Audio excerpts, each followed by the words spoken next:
Howdy, folks, and you're listening to the Speak Up podcast, a topical discussion podcast surrounding all things mental health.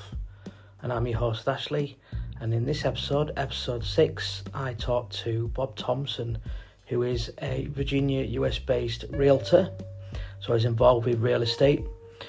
He will be talking to us today about his experiences with depression, coming from a very sort of traditionalist American family where mental health wasn't really talked about in his sort of upbringing and those sorts of things, and how having had this experience with depression has kind of shaped his outlook now from what it used to be like.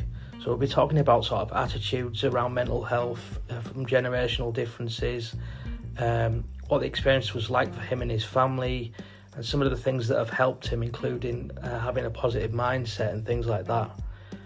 He also gives us some little nuggets of wisdom when I ask him, what things would you change if you had a chance to go back again or talk to your younger self? What things would have helped you, in hindsight?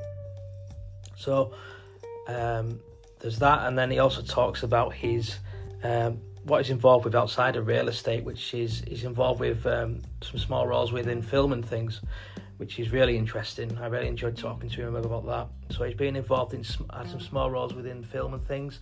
I understand they're available on Amazon Prime and other platforms. He also has an IMDb profile, so you'll be able to find him on there as well. I'll leave all the information in the episode description so you can have a nosy and have a look at his IMDb page and other platforms he's on, guys. So that's kind of everything in a nutshell for this episode. Hope you guys enjoy it. I've enjoyed recording it and speaking to Bob. Please like, share, comment and subscribe across all our channels. And as always, guys, you guys all take care, okay then? Bye-bye for now. Hey, folks, you're listening to the Speak Up podcast, your number one topical discussion podcast surrounding all things mental health. This is episode 6, guys. I'm your host, Ashley, and today, in this episode, we've got Bob on the show. Do you prefer Bob, Rob, or Robert? Bob is fine. That's my nickname. It's kind of what I go by. Awesome. Yeah. So yeah, we'll refer to you as Bob. That's great.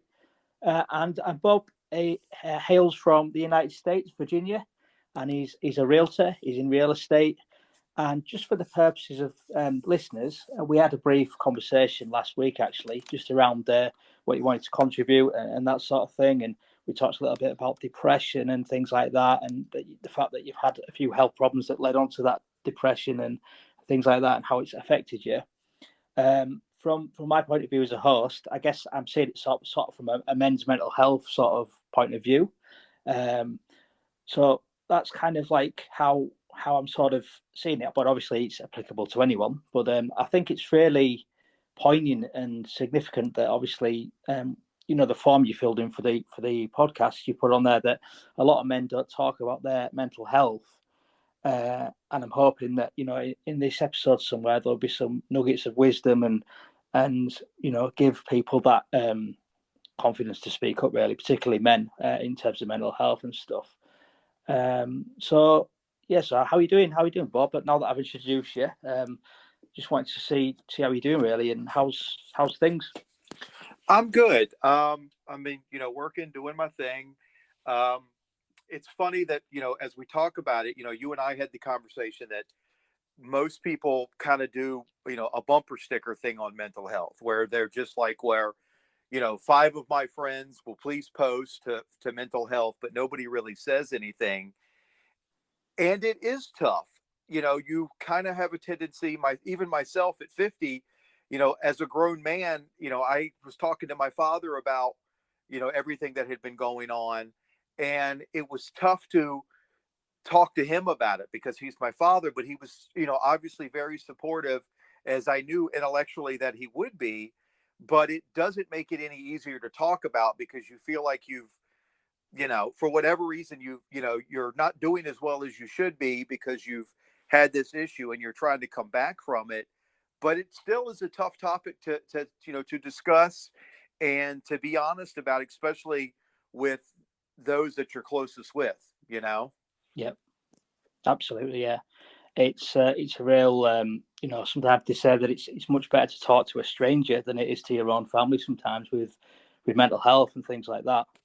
Yeah, and I'm at the age now to where I really, honest to God, don't really care what most people think. So like I could put, when this comes out, I'll put it out on my personal Facebook, and I'm going to let my, my people know, hey, this is what happened to me, and I've kind of already figured out what I'm going to say.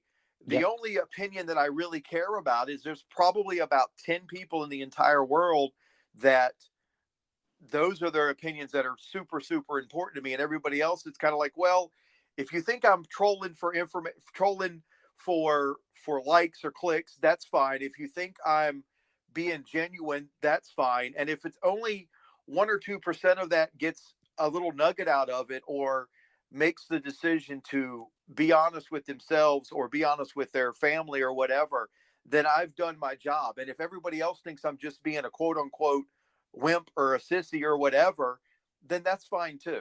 Whatever. Yeah, and people just take it as it comes and take it at face value. And like you said, those that matter to you will be probably the select few, like a lot of us can say, really. But I'm hoping that it'll gain some traction and gain some wider awareness for a lot of different people. So I've introduced you sort of briefly, but my first question is, can you tell us a little bit about yourself and why you wanted to come on the podcast, really, where it all sort of began?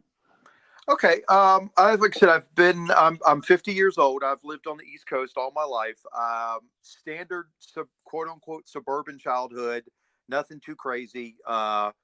Good family, very close to my mother and my father. My mother passed away in 2009. Never had any depression issues at all growing up. Nothing, not a thing. And I think that's why this kind of surprised me and threw me. I broke my leg February of last year. And when I say broke my leg, I broke my tibia, and then my leg went up behind my kneecap.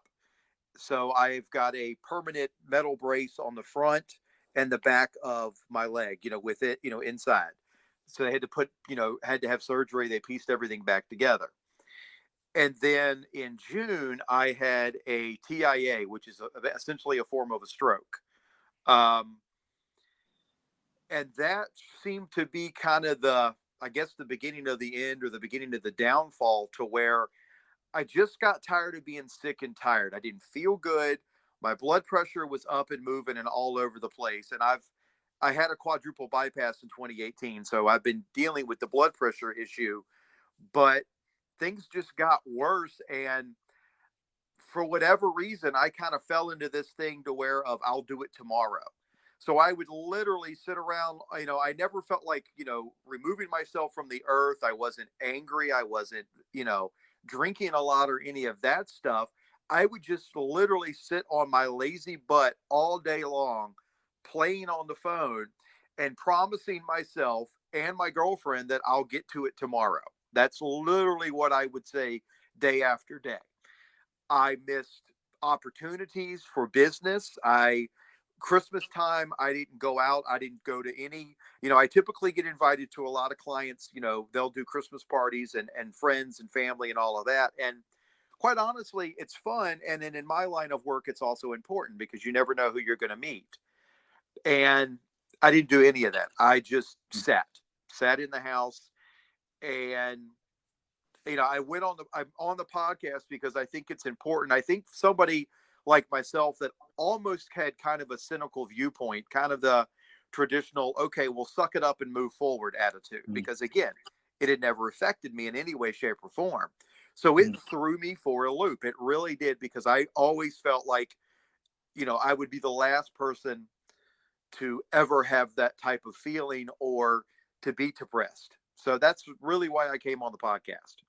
Yeah. And that, by the sounds of it, that was the first were they the first symptoms of, like, when you knew something was wrong, you went from this sort of happy-go-lucky, confident person to, okay, I don't feel right, sort of thing. Yeah. And I didn't even see it. And it just kind of gradually came on. And then it just, again, every day it was, I'll get to it tomorrow. That was my mantra. And when you work for yourself, if you're not working, you're not getting paid. So then the Yeah. bank account starts getting lower and lower, and that creates its own difficulties, which only just piles on and adds to it. Yeah, yeah, absolutely. I mean, and as well, I mean, you mentioned very briefly you've been in real estate, haven't you? And before that, you was in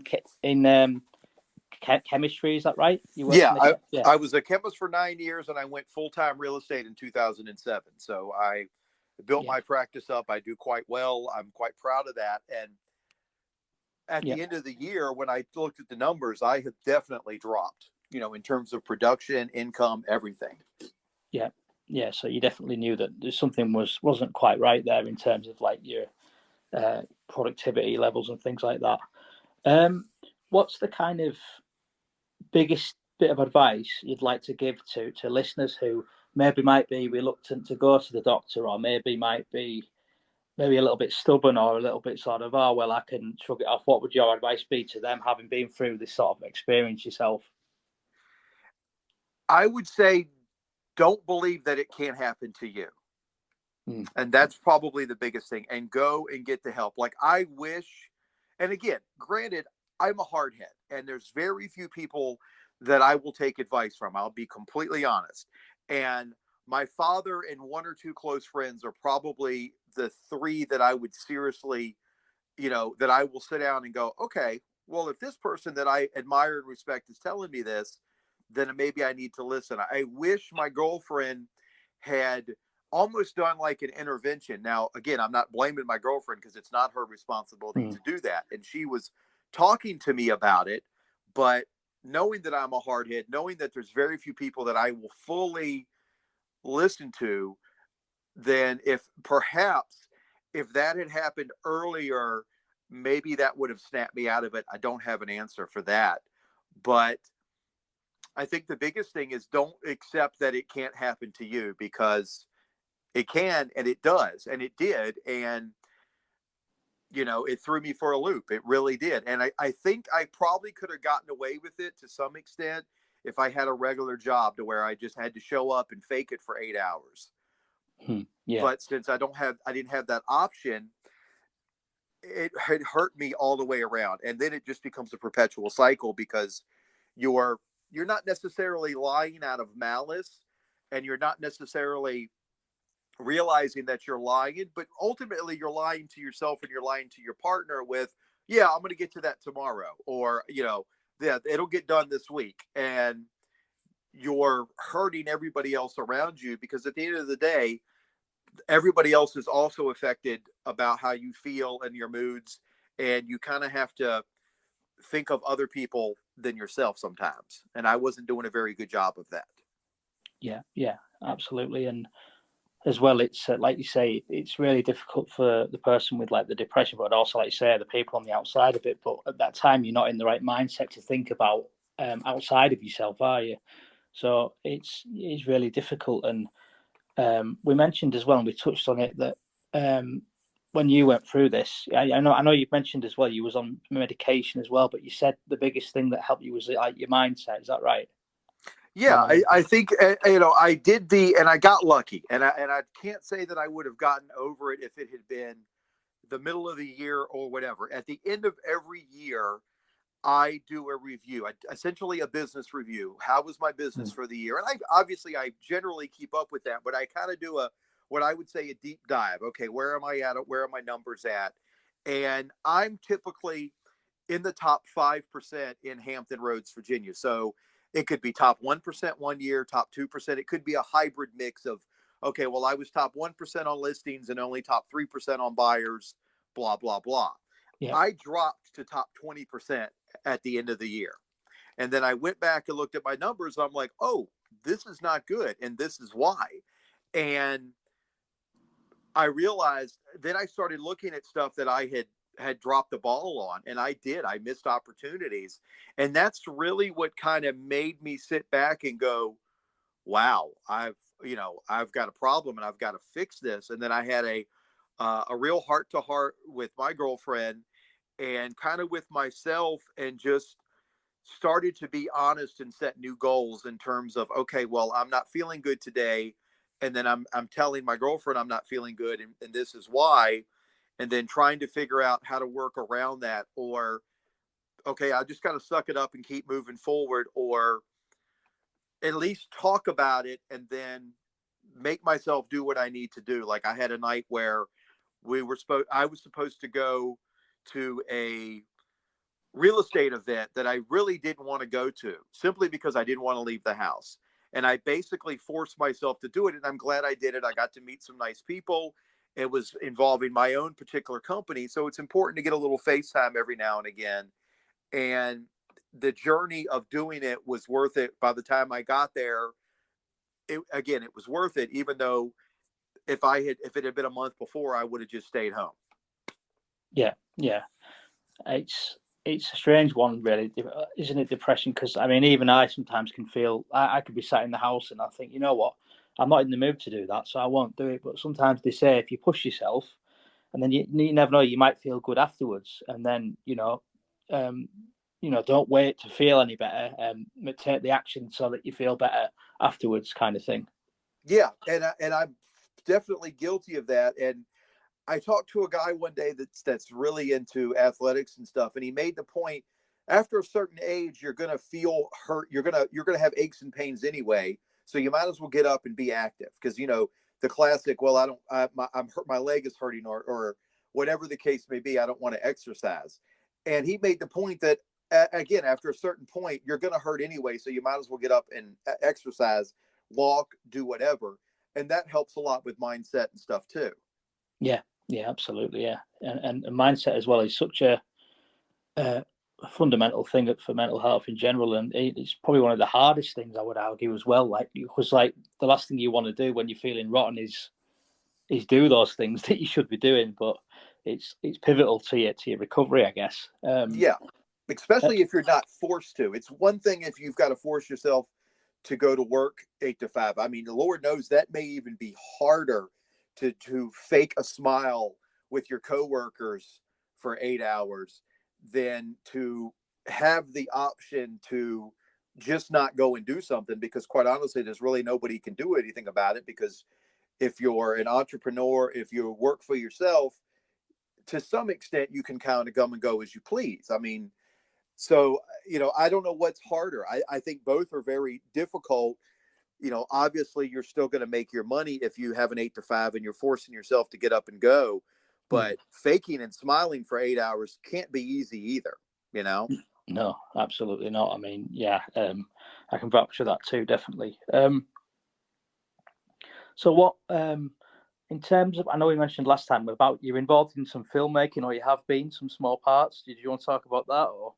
Yeah, I mean, I've got a buddy of mine, Brian Thompson, that owns Amani Films and makes a bunch of films. And I've had the opportunity to do some small parts in those films, and it's a lot of fun to do. And I think it just makes the point that you never know who you're going to meet, and you never know where that journey is going to take you. And I'm trying to impress upon young people to take that opportunity to speak to different people and to talk. And it's not easy to do, especially in our modern Facebook world or Snapchat or whatever. But it's important to do those type of things, because you can grow and do new things. And I have no delusions that I'm Tom Cruise in any way, shape, or form. But it is kind of cool that I've got something that's going to be on film and TV for eternity. And I've got an IMDb page. So it's just something different, and it's something fun that I enjoy doing.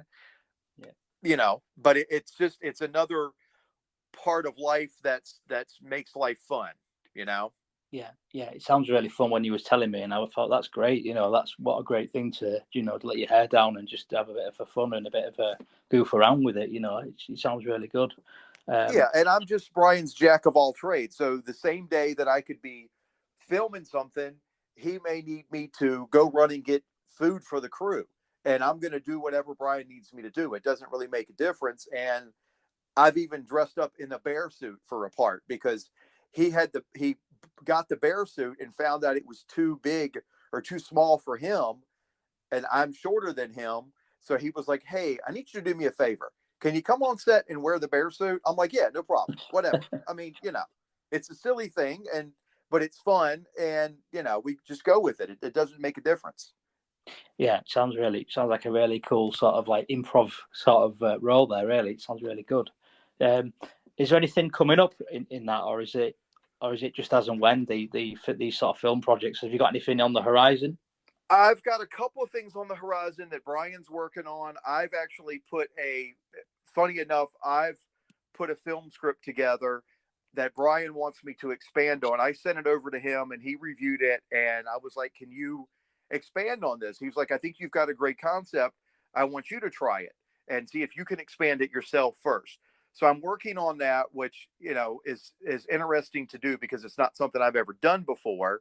But I figure I'll give it a shot. And at worst case, if I get stuck, I can hand it over to Brian, and I trust Brian, and he can expand on it, and he knows the right people to possibly get it made down the line. And again, it may, it may lead to absolutely nowhere, but at least I gave it a shot. And I think that's the important part of that. The other thing I'm doing is stuff like the podcast, and I'm trying to do some, some motivational speaking and some stuff like that to try to get young people. Again, that's kind of been my focus from, okay, I'm 50 years old. I've made mistakes, learn from them, and try to do things a little bit differently.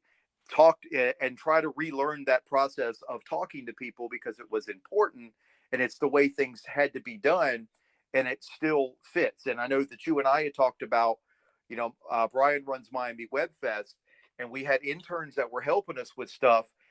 And instead of talking to all of these important people in the Miami area that are in the film community and they're in it, they're playing on their phones or talking to each other. It's like, why did you guys even show up? That makes no sense. I mean, I actually got to talk to a lady who was on the Cuban boat lift as a child and did a whole documentary about why her father had to leave Cuba, what it was like for her from the child's perspective to be on the Cuban boat lift coming to America. And it was fascinating. I could have spent the entire night talking to the woman, but that's the type of opportunity or the type of thing that happened that never would have happened otherwise if I literally just hadn't walked up and said, I'm glad you're here. How are you doing? Blah, blah, blah. So, Yeah. Yeah. And it sounds like a really good piece of a piece for your podcast or, to write about it. It sounds like a really good experience, at least from her perspective, and to recount that. It's a cool story and it's a fascinating thing because when on God's green earth would I have ever met this woman? There's no way. I live in Virginia. She lives in Florida. She's doing this documentary. So when would have been an opportunity for me to ever have a conversation with her? And it just kind of makes you appreciate, I guess, life or whatever a whole lot more because I certainly don't come from that background. I'm your basic suburban American for all intents and purposes. There's nothing particularly dramatic about my growing up at all. And I didn't have to go through the struggles that this woman went through to even get to America. So, that kind of makes you appreciate where you come from, I guess. Yeah. Sense of gratitude for what you've got. That's great. I mean, that's an amazing story, but it just sort of highlights the point of what we were saying is that this generation and sort of younger generations, they are very much what do you call it? Not broken by social media, but when we've gone backwards a little bit, haven't we? Especially since COVID as well, being isolated and things. Yes, definitely.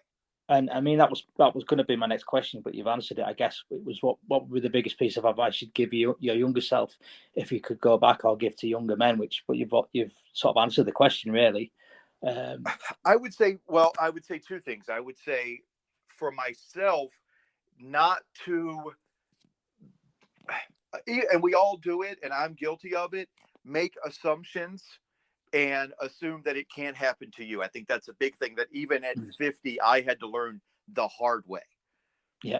Because I never had been in this situation before and it really threw me for a loop and it surprised me. And I didn't realize it was happening. Yeah. Yeah. It's, and the biggest, and the other thing for young people would be persistent progress. Just keep moving forward a little bit at a time and take your wins and create your wins and run in that direction and just be honest. And I preach that and I try to be honest, but again, I wasn't honest, the end of 2022. I just wasn't. And as much as I regret that, there's not a whole lot I can do about it except try to go back and fix it and Yeah.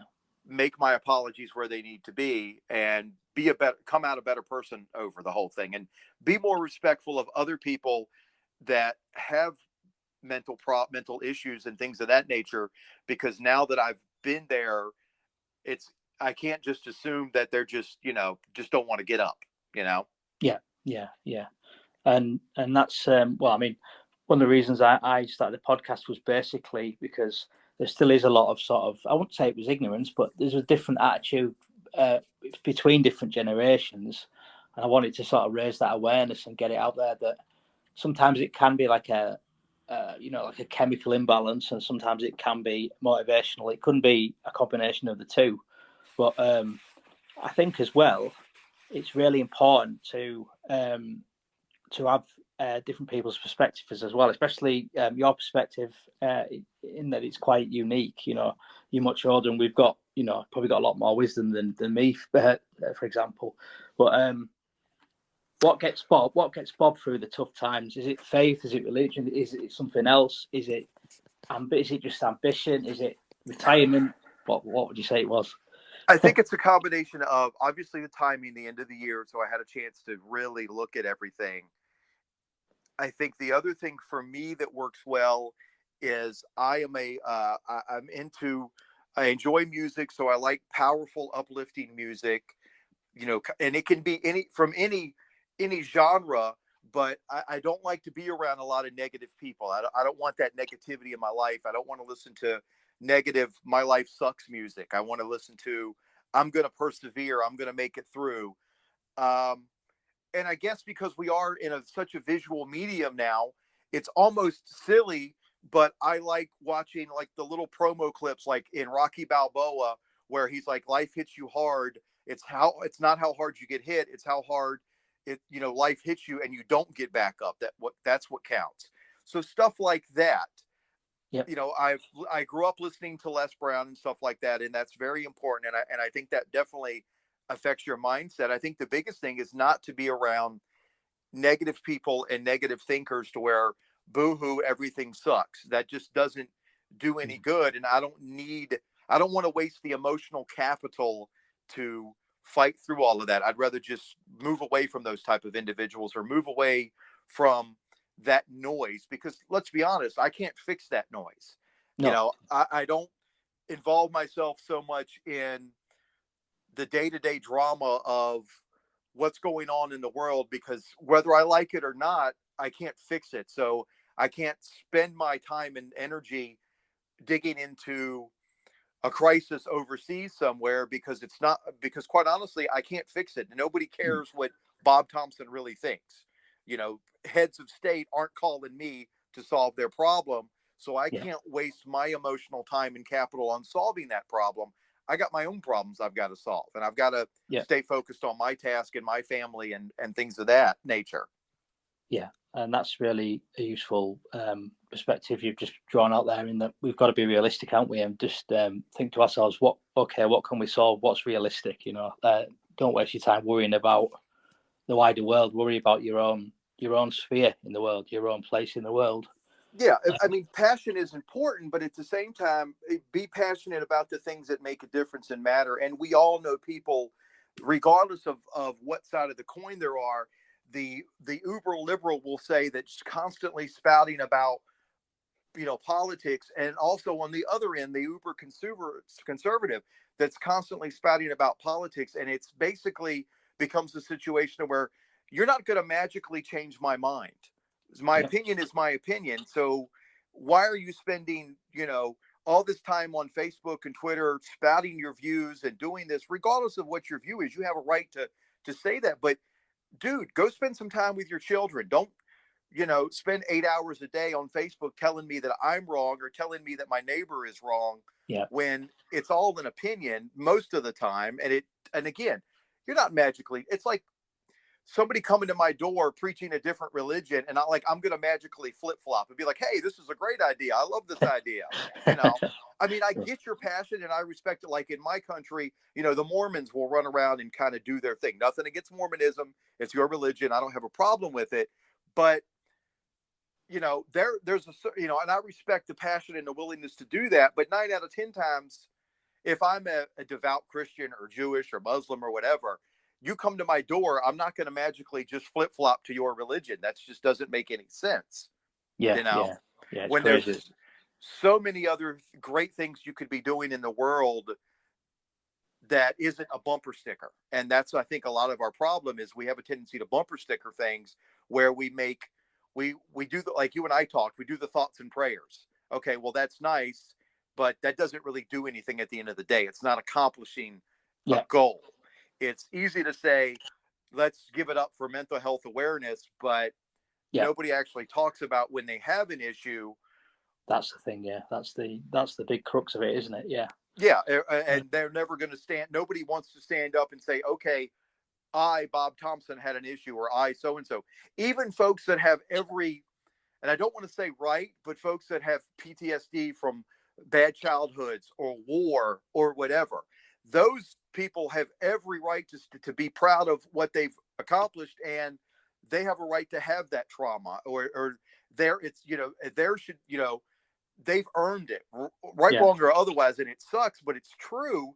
So those should be some of the people that are standing up, not only them, but somebody like myself that quite honestly had never been in that position before, that didn't have to go to fight in a war and had a good childhood. And if I'm having problems, clearly folks that have had it harder than me, we need to watch out for them, and we need to be able to help them and not just bumper sticker the problem. Yeah, exactly that. And I think as well, I mean, obviously, I'm not a mental health professional either, so I will leave it to the professionals. But just in terms of that side of things over in the US, what's your sort of opinion on mental health sort of provision in the US from your sort of experience? Would you say that there's work to be done in that area, or? I mean, there's definitely work to be done in that area. A lot of the what's been done is take this and take that, which definitely does help, you know, in terms of meds and stuff. I think our biggest issue is health insurance in general. Part of the problem is that we're not allowed. Number one, obviously, we don't have a government health insurance program like you guys have in the UK, which some folks will say it's great. Some folks says it's terrible. And excuse me, everybody has their opinion. I believe that we need to have more options and more of a car insurance option. Like, for instance, I can go use State Farm and get personal service for my car insurance, or I can pay less and use the general and have to call a 1-800 number, and nobody's really going to care about Bob Thompson, but it's a lot cheaper. I should have those options within the medical insurance, especially for folks like myself that work for themselves and have to pay for their own insurance. And that gets expensive very, very quickly. Case in point, when I had my quadruple bypass in 2018, I did not have medical insurance because I was 46. I was healthy. At least I felt like I was healthy. And I didn't want to spend the $500 a month for health insurance when the year before I spent it and didn't use it. And I could afford to, if I wanted to go to the local care place, okay, here's $150. Give me my medicine for my nose because I've got sinus problems and I'm on my way. Not a big deal.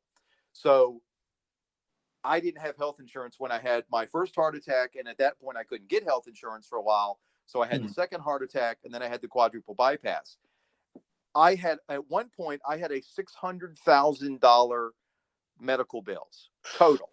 Now, granted, a lot of that got wiped out because that's kind of how it works over here. The hospitals have a certain amount of charity, so they wipe that down. As of today's date, I still have $80,000 in medical debt.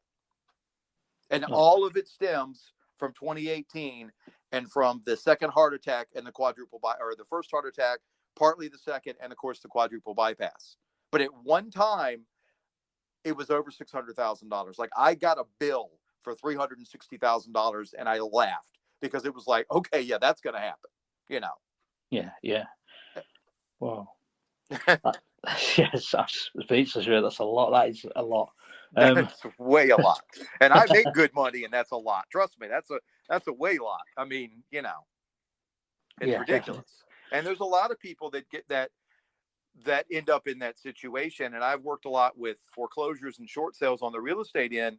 And most of the time, people lose their houses for two reasons. They lose them for a medical issue or work related. It's almost always one of the two. And it's worse when it's a medical issue, because obviously medical issue leads to high medical bills, leads to not being able to work, which only makes everything worse, and it compounds from there. Yeah. Vicious cycle. Which affects mental health, because then you can't, if you're not able to deal with the situation, that makes it worse. And then you end up in some sort of spiral, which we hear on the news from time to time. Yeah. It sounds like a difficult situation. So that being said, then my next question would be, and I think we've sort of touched on it a little bit, but if you could change one thing about the world to make it a better place, what would it be? I've given this a lot of thought, and I first wanted to say compassion, because it's an easy kind of a soundbite, one word thing, but I don't think it necessarily fits. I think it really needs to be, just don't assume, I guess. And I say that because it's important to me, because I'm guilty of it. And, I would, if I didn't learn something from my process of what I've gone through, then I would literally be just about the worst hypocrite on the face of the earth. I just would be, because prior to this, I never had an issue. So it's not that I looked down on folks that did, but I also had never come from their perspective. So my perspective was always, okay, well, I'm sorry that you don't feel good, but you got stuff to do, get it done. Yeah. And there's another layer there. So I would say, don't assume that granted, we all know people that are just lazy, and we all have folks in our family and in our cycle or our circle that are worthless. That happens. We all have somebody that is 50 years old and lives at home because they've never done anything with their life. There's always going to be a certain percentage of the population that just doesn't want to do anything. That happens. I had a cousin that was like that. We've got, I have a buddy of mine, we have people that we know that are in that position, but that's the exception to the rule. And we need to understand that, and not just assume, okay, well, that person's just being a bum or being lazy, or, they say, especially with homeless, that probably 90% of the homeless probably has a mental health issue, and of course is compounded by a drug problem or other things that are going on. So that would be my biggest thing. Don't just assume that that person is just being lazy, or kids today, or whatever the case may be. Kids are raised differently now than I was raised. They're allowed to express their feelings. They're allowed to have feelings, and they're used to that. So when I was growing up, it really wasn't a conversation that took place in my household. It was pretty much, I'm telling you to get this done, and if you don't get it done, there's going to be consequences. So you learn very quickly, get up and get it done, because that's the way we were, I was raised. And that whole, my father at 80 years old comes from that generation to where if he didn't do what he was told, he's getting busted upside the head, because that's just the way it was, you know? And so there's that portion of it, and we need to understand that. And I think that's the difference between my generation and the younger generation. There's a lot of folks in my generation that make comments about the younger generation being soft or being weak or being whatever the case may be. And they don't have to be as rough and tumble perhaps as we did, because life has changed. They have these computers in their hands now that they can do. The days of as much physical work are not what they used to be. And we need to accept that and realize that, and not be so judgmental about it. And again, I'm as guilty as anybody in my age group to make that comment of young people today and blah, blah, blah, Yeah. I think it works both ways, doesn't it? I mean, I know I've known a lot of younger people in my generation, and even me, I've said myself, sometimes you can see like an older person think, oh my God, they're such a grouch, they're so grumpy. But then I've spoken to some really, a lot older people, and they're like, they've got the sort of soul and the spirit of a 20-year-old, so it's not like, you can't make judgments, like you said, you can't judge a book by its cover. So it's like going back and being upset because a movie that came out in 1920 wasn't nice to women or wasn't whatever that, that movie was made in 1920. You can't go back and change. You can change people's thought processes on it, but at the time things were done a certain way, and that doesn't make it right, but it's the way everybody was doing it. Yeah. And you can't just be like, well, I would have stood up and said, no, this is bad. I mean, everybody forgets up until 1920, and women couldn't vote in America. They just couldn't. And that finally got changed. And then, of course, other things along the way that have been adjusted.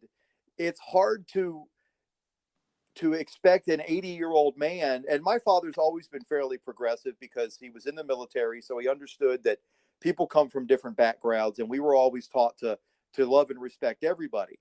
But a lot of that 80-year-old group wasn't raised that way, and they may have progressed to some extent, but they're still going to have some hard-worn values or hard-worn opinions that they've had for 80 years. And you can't expect them to be as progressive as a 25-year-old. There's just no way.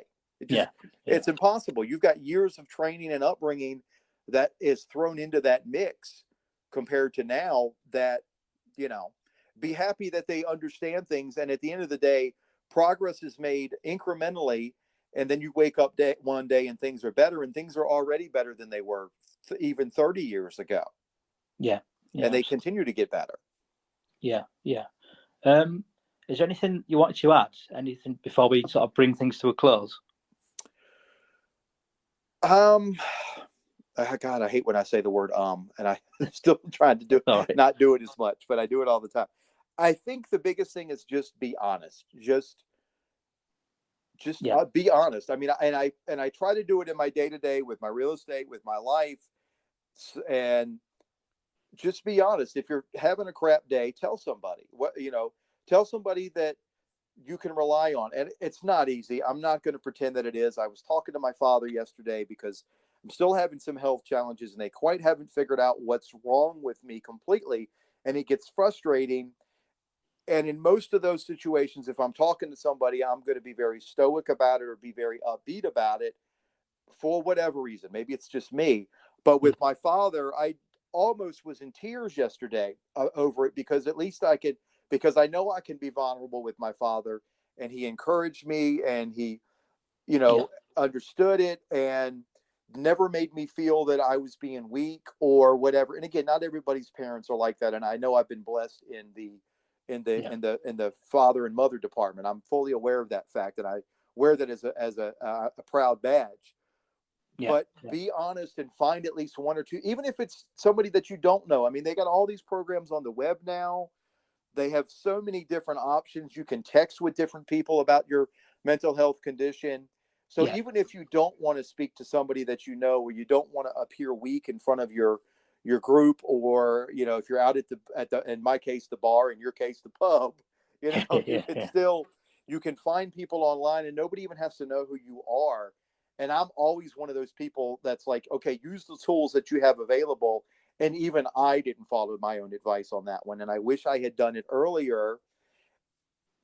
So that would be my biggest thing, is be honest and try not to hide the fact, because everybody knows. I mean, my girlfriend could tell something was wrong. There was other people that could tell something was wrong.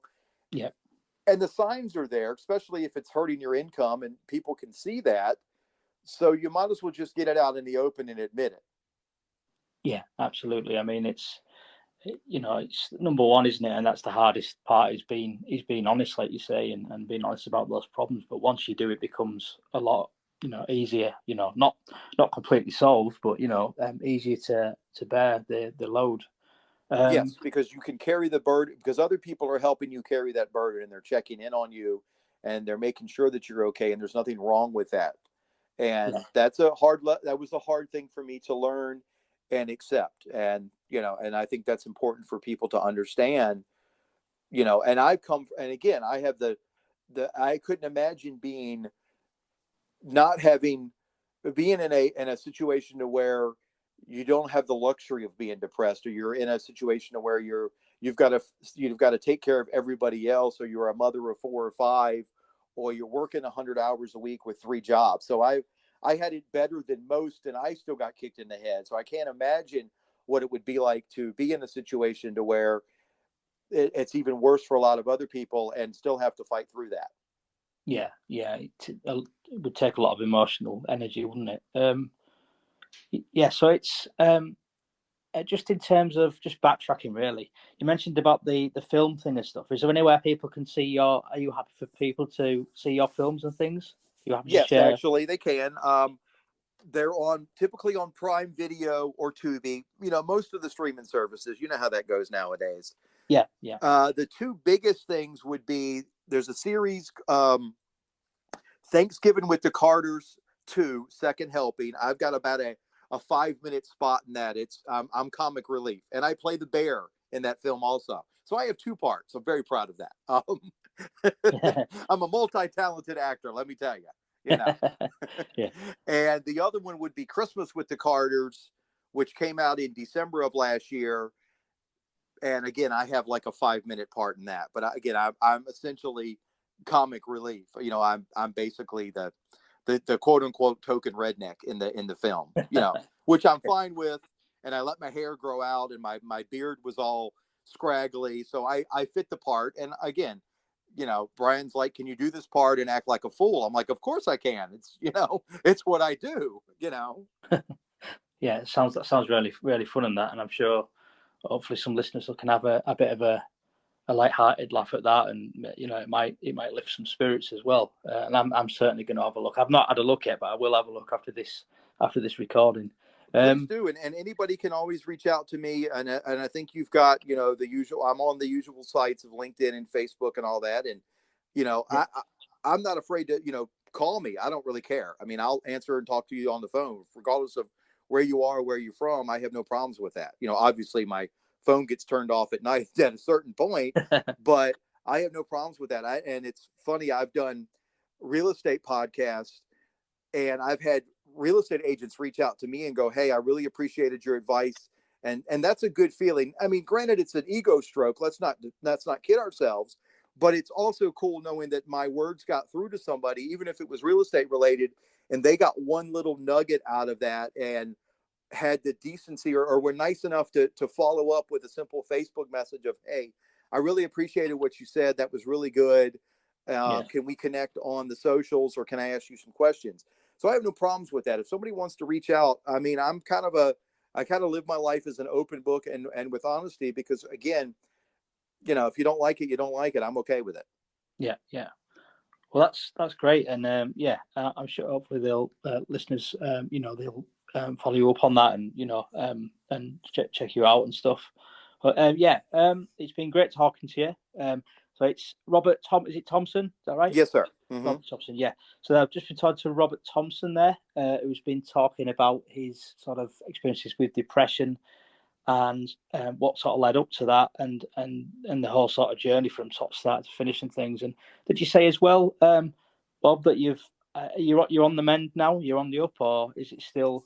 I'm on the mend. I'm on the up. I've been working and doing what I need to do. I feel a lot better. I can start to see, what I like to call like the mountain is starting to crumble. So it's amazing when you work hard, you end up with a lot of luck, and that's kind of what's been going on. And things are coming together quite nicely. I'm on the mend. We still haven't figured out officially what, is wrong with me on how I feel, but mentally I'm a lot better, and I'm working with it. And I've made, the folks that are important to me are aware of what's been going on. So I'm doing a lot better, and I hope to, obviously continue to get better along the way.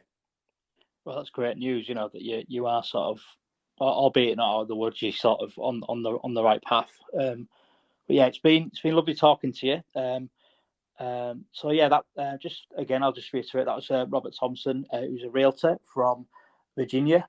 I've just been talking to him about his experiences with depression and some of the other things that he's getting involved with. I'll leave details in the episode description for listeners if they want to find out more, about the episode and whatnot. But that was episode 6, guys. So thanks for listening, and you guys all take care. And please like, share, comment, and subscribe. across all our channels.